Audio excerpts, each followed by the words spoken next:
Hello friends, welcome to Indian study पर आपका स्वागत है। दोस्तों, आज की इस वीडियो में मैं आप लोगों के लिए हिंदी का टेस्ट लेकर के आया हूं, जो कि आपके आने वाले एग्जाम यूपी जेल वार्डर के लिए बहुत ही ज़्यादा इंपॉर्टेंट है। वीडियो को एंड तक जरूर देखिएगा, क्योंकि लास्ट में मैं आपसे क्वेश्चंस भी पूछूंगा और उसका आंसर आपको कमेंट बॉक्स में बताना होगा। साथ ही साथ इस वीडियो की पीडीएफ डिस्क्रिप्शन में टेलीग्राम चैनल का लिंक दिया हुआ है। क्वेश्चंस को स्टार्ट करने से पहले मैं आपको एक बात बताना चाहता हूं। दोस्तों, अगर आप यूपी जेल ऑर्डर का रिवीजन करना चाहते हैं या यूपी जेल ऑर्डर की तैयारी करना चाहते हैं तो अनअकैडमी पर यूपी जेल ऑर्डर के लिए 2 नवंबर से रिवीजन बैच स्टार्ट होने वाला है। ठीक है ना। और इसके लिए आप इनरोल कर सकते हैं, डिस्क्रिप्शन में लिंक दिया हुआ है, वहां से जाके आपका ये जो कोर्स है वो आपको देखने पड़ेगा। और अगर आप इस कोर्स में 10% का डिस्काउंट चाहते हैं तो मैं नया रेफरल कोड दे रहा हूँ, तारिक सर्वर 5। ये रेफरल कोड है। हालांकि आपको ये रेफरल कोड डिस्क्रिप्शन में भी लिखा हुआ है, तो वहां से देख करके अप्लाई करके आप 10% का डिस्काउंट ले सकते हैं। और ये जो कोर्स है 19 दिसंबर से पहले पहले पूरा हो जाएगा, इस बात से निश्चिंत रहिएगा। ठीक है ना। तो कोर्स भी आपका एक्टिव हो चुका है, मैं आपको बोल रहा था जैसे ही एक्टिव होगा तो मैं बता दूंगा। एक्टिव हो चुका है तो एक बार आप जरूर से चेक कर लीजिए। ठीक है। देखते हैं पहला क्वेश्चन। पहला क्वेश्चन बहुत ही सिंपल है कि भारत में सबसे ज्यादा बोले जाने वाली भाषा कौन सी है। तो देखो, आप सभी लोग जानते हैं कि भारत में सबसे ज्यादा बोले जाने वाली भाषा कौन सी है। हिंदी भाषा। हिंदी जो है वो भारत में सबसे ज्यादा बोली जाती है। पहला ऑप्शन करेक्ट। हिंदी शब्दकोश में छा का जो क्रम है वो किस वर्ण के बाद आता है। छा का जो क्रम है वो किस वर्ण के बाद आता है। छा, तो ये का के बाद आता है, यानी कि पहला ऑप्शन बिल्कुल करेक्ट।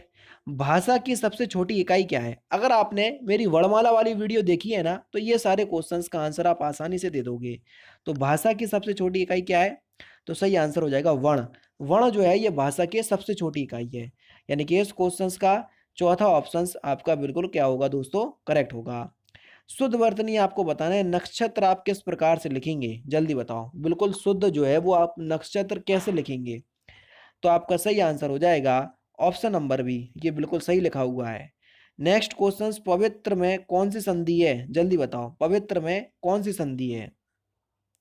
तो देखो, यण तो है नहीं है, गुण भी नहीं है, वृद्धि नहीं है। वृद्धि में आपको दो मात्राएं मिलेंगी, गुण में आपको ए और ए ओ की मात्रा मिलेंगी, यण में आपको ता वर्ग का आधा अक्षर मिलेगा, तो कुछ भी नहीं है, तो फिर अयादी संधि होगी। तीसरा ऑप्शन बिल्कुल करेक्ट।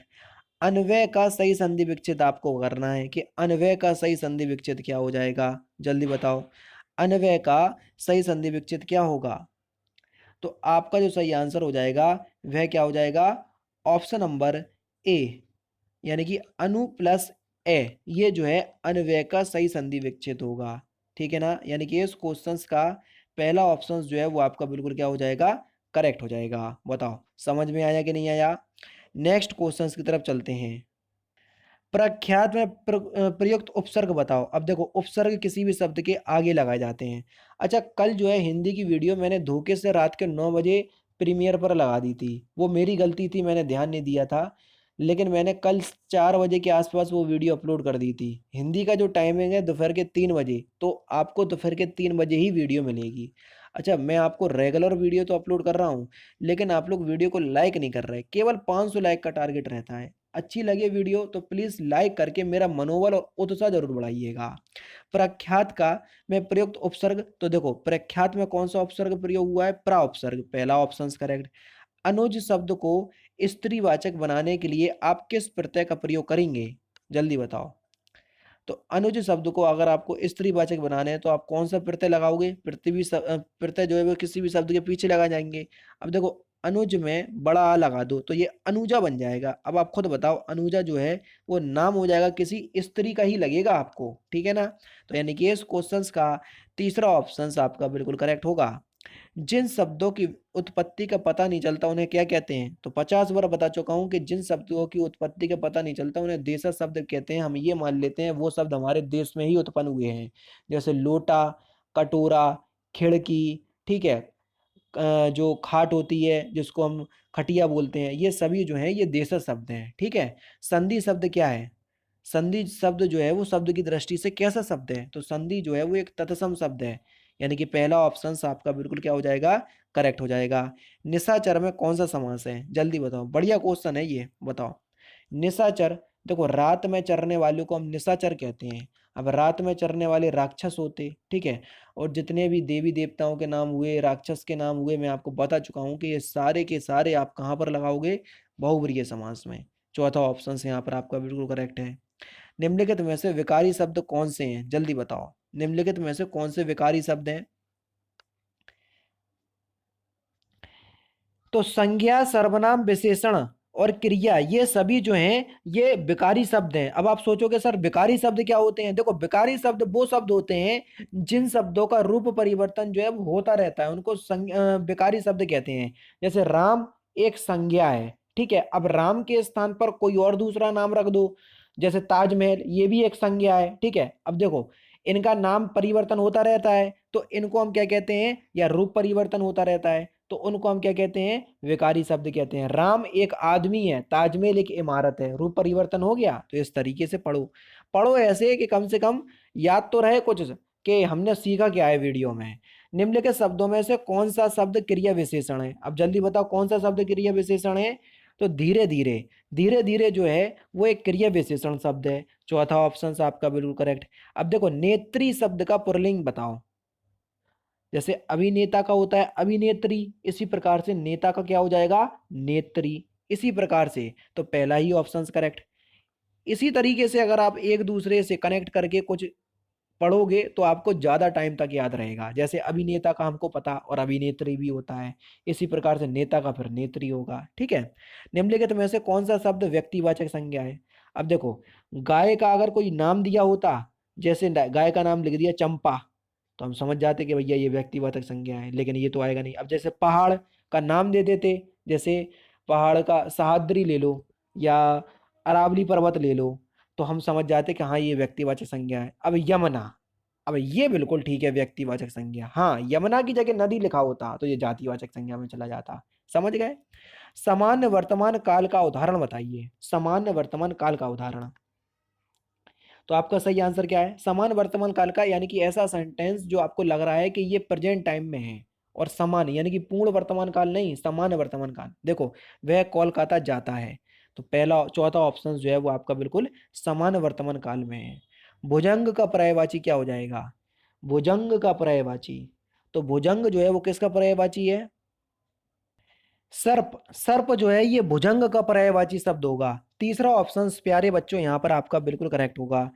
उपमान का विलोम शब्द क्या होगा, उपमान का विलोम शब्द, तो उपमान का विलोम शब्द हो जाएगा उपमेय। चौथा ऑप्शन करेक्ट। नेक्स्ट है आपका कि सिर हथेली पर रखना, इसका सही अर्थ क्या है, सिर हथेली पर रखना इसका सही अर्थ क्या है, जल्दी बताओ। तो सिर हथेली पर रखना इसका सही अर्थ क्या हो जाएगा, ऑप्शन नंबर सी मरने के लिए तैयार रहना, यानी कि तीसरा ऑप्शन जो है वो आपका बिल्कुल क्या हो जाएगा, करेक्ट हो जाएगा प्यारे बच्चों। निम्नलिखित में से जो जोड़ा विपरीतकारक यानी कि जो विलोम शब्द नहीं है उसको चुनना है। आय का विलोम शब्द हो जाएगा आपका वह, बिल्कुल ठीक है। सरल का विलोम शब्द हो जाएगा आपका कठिन, बिल्कुल ठीक है। गुरु का विलोम शब्द हो जाएगा आपका लघु, बिल्कुल ठीक है। धर्म का विलोम शब्द अधर्म, ये भी बिल्कुल ठीक है। अगर मैं बोलूं तो ये चारों जो जोड़े हैं विलोम शब्द की दृष्टि से बिल्कुल ठीक लिखे हुए हैं। आय का विलोम शब्द व्यय होता है, सरल का कठिन होता है, और धर्म का अधर्म होता है, ठीक है। ये सारे विलोम शब्द जो है वो ठीक है। लेकिन प्रायोरिटी के अनुसार देखो, देखो गुरु का जो विलोम शब्द है वो लघु और शिष्य दोनों होता है, यानी कि शिष्य भी होता है। और प्रायोरिटी के हिसाब से देखो तो शिष्य जो है वो ज्यादा होता है, यानी कि शिष्य को प्रायोरिटी हम ज्यादा देंगे। तो इस हिसाब से हम तीसरा ऑप्शन लगा सकते हैं, वरना इस क्वेश्चन का जो सही आंसर होगा वो होगा इनमें से कोई नहीं, क्योंकि एक्चुअल में चारों ऑप्शंस ठीक हैं अपनी जगह, ठीक है। मीन का पर्यायवाची क्या होगा, तो मीन आप सभी लोग जानते हैं ये मत्स्य का पर्यायवाची होगा, तीसरा ऑप्शन करेक्ट। घबराना नहीं है ऐसे क्वेश्चंस में, आपको एग्जाम में ऐसे क्वेश्चंस देखने को नहीं मिलेंगे। जब ऐसा कभी आ जाता है तो मुझे करवाना पड़ता है और आपको एक्सप्लेनेशन देना पड़ता है। जानने की इच्छा रखने वाले को हम क्या बोलेंगे, जो जानने की इच्छा रखता हो, कोई भी चीज जानने की इच्छा रखने वाले को हम क्या बोलेंगे, तो आपका सही आंसर हो जाएगा जिज्ञासु। पलकों को गिराए बगैर, पलकों को गिराए बगैर वाक्यांशों के लिए एक शब्द क्या होगा, तो उसको बोलेंगे हम निर्मिमेष, क्या, निर्मिमेष, यानी कि चौथा ऑप्शन करेक्ट। रिक्त स्थान की पूर्ति करना है। विश्व में फिल इन द ब्लैंक्स की ही प्रधानता है। तो आप सभी लोग जानते हैं विश्व में कर्म की ही प्रधानता है। तीसरा ऑप्शन बिल्कुल करेक्ट। अगर अभाव ना हो तो फिल इन द ब्लैंक्स कौन पूछे? अगर अभाव ना हो तो मोल कौन पूछे? यानी कि इस क्वेश्चंस का चौथा ऑप्शन बिल्कुल करेक्ट होगा। नेक्स्ट क्वेश्चन है आपका कि वह अपनी कक्षा का सर्वाधिक प्रतिभाशाली छात्र है। इस वाक्य का बिना अर्थ बदले निम्नलिखित में से कौन सा नकारात्मक वाक्य प्रयोग होगा? यानी कि इसका अर्थ बदलना नहीं है और इसको नेगेटिव में आपको यूज करना है। देखो कितना बढ़िया सेंटेंस है और कितना बेहतरीन क्वेश्चन है। अब बताओ, चारों ऑप्शंस आपके सामने ये हैं, आराम से देखो और उस क्वेश्चन का सही आंसर बताओ। तो आपका सही आंसर है ऑप्शन नंबर डी। अपनी कक्षा के प्रतिभाशाली छात्रों में उसकी गिनती नहीं होती। यानी कि इस क्वेश्चंस का चौथा ऑप्शन करेक्ट। अब यहाँ पर देखो, वह अपनी कक्षा का सर्वाधिक प्रतिभाशाली छात्र है। अब इसका नेगेटिव क्या हो जाएगा? यानी कि अपनी कक्षा के, उसकी कक्षा के प्रतिभाशाली छात्रों में उसकी गिनती नहीं होती। अब देखो, यानी कि वो बिल्कुल वहां पर प्रतिभाशाली छात्र था और यहाँ पर प्रतिभाशाली में गिनती ही नहीं हो रही, तो ये उसका नेगेटिव वाक हो गया। ठीक है। तुलसीदास ने कहा कि विनाश काल में मनुष्य की वृद्धि बुद्धि जो है वो भ्रष्ट हो जाती है।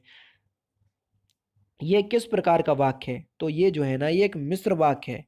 यानी कि चौथा ऑप्शन आपका बिल्कुल करेक्ट है। निम्नलिखित में से कौन सा वाक्य शुद्ध है? चार ऑप्शन आपके सामने और आपको शुद्ध वाक्य बताना है। क्वेश्चन नंबर 68 में शुद्ध वाक्य कौन सा होगा?